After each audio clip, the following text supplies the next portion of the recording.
Question number 4 में अब आ जाते हैं। तो आ जाइए आप लोग भी क्वेश्चन नंबर 4 में। On 1 April 2021 a company offered 100 share to each of its 500 employee at a rupees 50 per share। तो देखिए एक एम्प्लॉय को कितना ऑप्शन कितना शेयर दिया जा रहा है, तो 100 शेयर दिया जा रहा है और इस तरह से कितना एम्प्लॉय को दिया जा रहा है, तो 500 एम्प्लॉय को दिया जा रहा है। तो इस केस में नंबर ऑफ ऑप्शन कितना हो जाएगा, तो नंबर ऑफ ऑप्शन कितना हो गया, तो नंबर ऑफ ऑप्शन हो गया 100 इंटू 500। तो 100 इंटू 500 कितना आ गया, तो ये हम लोग का हो गया 50,000। तो यहाँ तक तो कुछ प्रॉब्लम नहीं है हम लोग को। देखिए 100 हम लोग दे रहे थे, 100 ये कंपनी दे रही थी किसको, एक एम्प्लॉय को, और इस तरह से 500 एम्प्लॉय को दी, तो इस तरह से कितना हो गया, तो ये हो गया 50,000।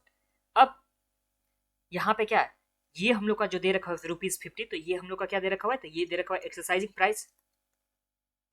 आगे सम्स में क्या है, the employ are given a year to accept the offer. तो एक साल में यहाँ पे ऑफर को एक्सेप्ट किया जाएगा।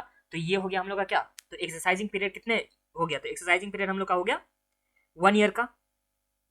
एक साल में एक्सेप्ट करना है किसको, एम्प्लॉय को, तो एक्सरसाइजिंग पीरियड इस तरह से 1 ईयर हो गया।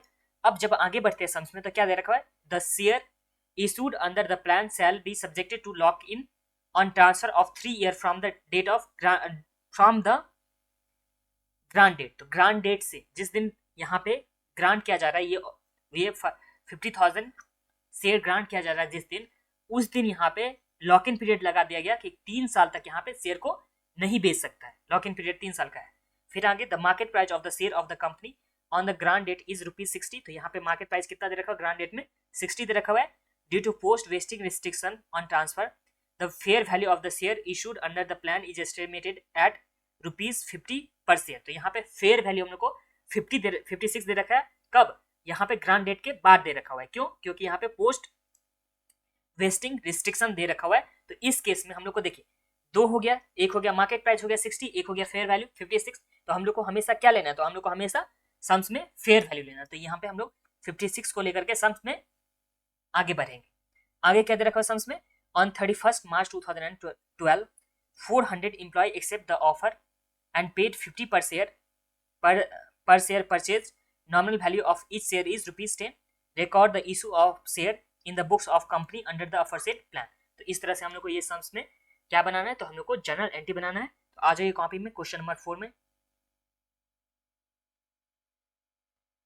ये रहा हम लोग का क्वेश्चन नंबर 4।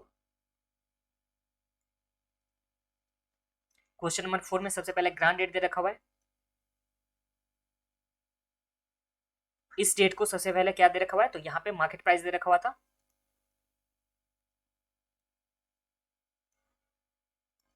मार्केट प्राइस कितना दे रखा है, 60 दे रखा हुआ है। ओके, नंबर ऑफ ऑप्शन कितना हो जा रहा था, तो नंबर ऑफ ऑप्शन हो जा रहा था 100 शेयर दे रहा था एक एम्प्लॉय को, और इस तरह से 500 एम्प्लॉय को। तो ये आ गया हम लोग का 50,000, ये हो गया। आगे सम्स में क्या दे रखा हुआ था, एक्सरसाइजिंग प्राइस। एक्सरसाइज प्राइस हम लोग को कितना दे रखा है, तो 50 दे रखा हुआ है। और फेयर वैल्यू क्या दे रखा हुआ हम लोग को, नेक्स्ट में फेयर वैल्यू, फेयर वैल्यू कितना दे रखा था, 56 दे रखा हुआ था। फेयर वैल्यू हम लोग को 56 दे रखा हुआ था सम्स में। और एक्सरसाइजिंग प्राइस कितना दे रखा है, 50 दे रखा हुआ है। तो इस केस में यहाँ पे हम लोग को जो फेयर वैल्यू हो गया, क्या हो गया, फेयर वैल्यू या इंट्रेंसिक वैल्यू, ये हम लोग का कितना आ जाएगा, तो ये हम लोग का आ जाएगा 6 आ जाएगा। तो यहाँ तक तो कुछ प्रॉब्लम नहीं है, कैसे आएगा 6, तो ये आएगा 56 माइनस 50 करके ये आ जाता है 6। ये समझ में आ गया। यहाँ पे मार्केट वैल्यू मार्केट प्राइस जो है वो रिलेवेंट नहीं है। क्यों नहीं है रिलेवेंट, क्योंकि यहाँ पे सम्स में फेयर वैल्यू दे रखा हुआ है। तो ये समझ में आ गया यहाँ तक। अब जिस दिन ये दिया गया था, मतलब जिस दिन ये था ग्रांट डेट, यहाँ से 3 ईयर क्या था, लॉक इन पीरियड था। और ग्रांट डेट के दिन में यहाँ पे जो डेट क्या दे रखा हुआ है, ऑन 31 मार्च 2012, ये रहा 31 मार्च 2012। ये 31 मार्च 2012 को सिर्फ कितना एम्प्लॉय, तो यहाँ पे सिर्फ 400 एम्प्लॉय एक्सरसाइज कर रहा है। क्या कर रहा है, एक्सरसाइज कर रहा है ऑफर को। तो ये हम लोग के पास सम्स दे रखा हुआ था, और इसका हम लोग को क्या बनाना है, तो जनरलिटी बनाना है। तो आ जाइए जनरलिटी बनाते हैं। तो सबसे पहले इसी डेट को क्या होगा जनरलिटी, कब का, तो ये है एक्सरसाइजिंग डेट का 31/3/2012। इस डेट को हम लोग जनरलिटी बनाएंगे। जनरलिटी क्या हो जाएगा, तो सबसे पहले bank account debit,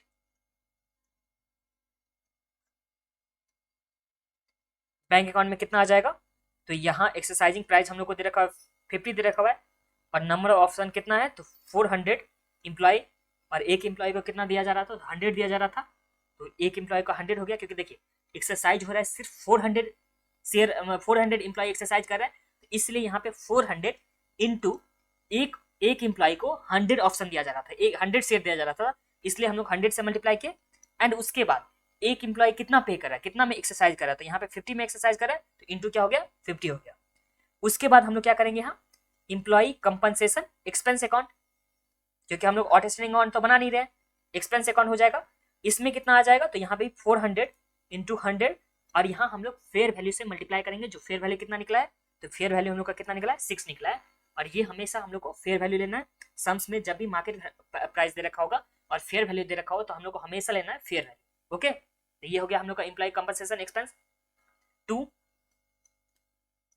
equity share capital, इसमें कितना आ जाएगा, तो 400 इंटू 100 इंटू एक शेयर कितने का था, तो एक शेयर था 10 का, तो यहाँ फेस वैल्यू कितना आ जाएगा, 10 आ जाएगा।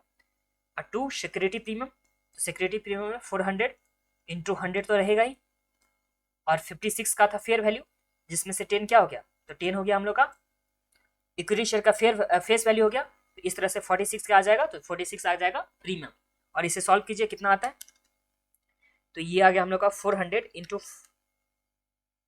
100 इंटू 50, तो ये आ गया 20 लाख, और ये आ जाएगा 2,40,000,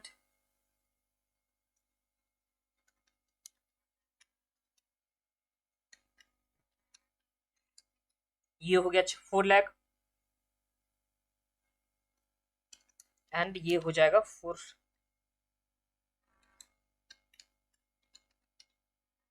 18,40,000, और जो इम्प्लॉय कंपनसेशन एक्सपेंस है कितने का, 2,40,000 का, इस इम्प्लॉय कंपनसेशन एक्सपेंस को हम लोग ट्रांसफर करते हैं, कहाँ ट्रांसफर करते हैं, तो प्रॉफिट एंड लॉस अकाउंट में। तो चलिए इसे हम लोग प्रॉफिट एंड लॉस अकाउंट में ट्रांसफर करेंगे, तो एंट्री क्या हो जाएगा, तो profit and loss account debit हो जाएगा टू एम्प्लॉय कंपनसेशन एक्सपेंस, ये कितने से हो जाएगा, तो ये आ जाएगा 2,40,000 से। और हाँ, नारेशन आप लोग को हमेशा लिखना है, और इसी के साथ ये सम्स हम लोग का कंप्लीट है हुआ। और इस सम्स में खास क्या था, तो अगर फेयर वैल्यू सम्स में दे रखा हुआ होगा तो हम लोग को हमेशा फेयर वैल्यू लेना है। अब हम लोग नेक्स्ट सम्स में चलेंगे।